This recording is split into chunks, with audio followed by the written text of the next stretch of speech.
V medijih ste lahko zasledili poročanje o primerih fizičnega nasilja v osnovnih šolah. Učenci teh šol so povedali, da so jezni, žalostni in da jih je strah. Po hujšem nasilju med vrstniki na eni od šol na Primorskem so v Svetovalnem centru za otroke, mladostnike in starše Istre pripravili predavanja in delavnice za učence. Z mano je direktorica centra Vesna Starman. Pozdravljeni. Pozdravljeni. Kako poskušate tem otrokom pomagati in kaj vam sporočajo?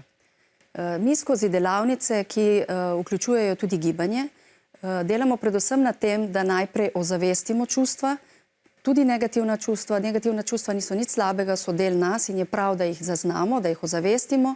Na drugi stopnji je prav, da jih tudi izrazimo na različne načine, seveda na ustrezne načine, ne tako, da nekoga drugega udarimo, lahko pa udarimo blazino.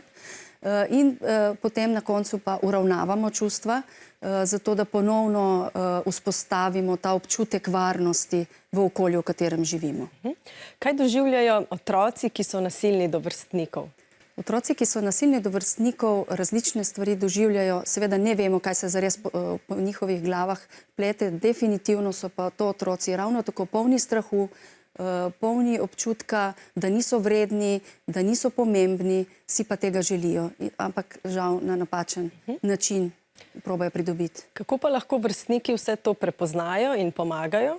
Vrstniki so najbolj pomembni pri zaznavanju, oziroma oni so tisti, ki prvi vidijo, da prihaja do neke spremembe, da se je njihov vrstnik spremenil, da se drugače vede, da se drugače obleče. Morda je pričeska tako nakazuje, da se nekaj takega dogaja. Morda so njegovi odzivi sedaj drugačni. Morda so slišali, da se je nekaj med počitnicami zgodilo in je zelo, zelo pomembno, da takoj povejo osebi, v kateri zaupajo. Ali je to učitelj, ki mu je najbolj priljubljen, ali je to razrednik, ali je to šolska svetovalna služba.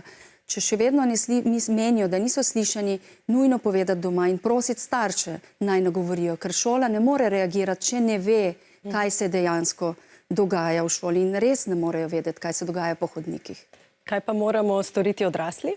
In odrasli kot prvo moramo si vzeti čas za prisluhniti, ampak prisluhniti tako, da pogledamo otroka v oči in potem reagirati. Gospa Starman, najlepša hvala za obisk in nasvete. Hvala vam.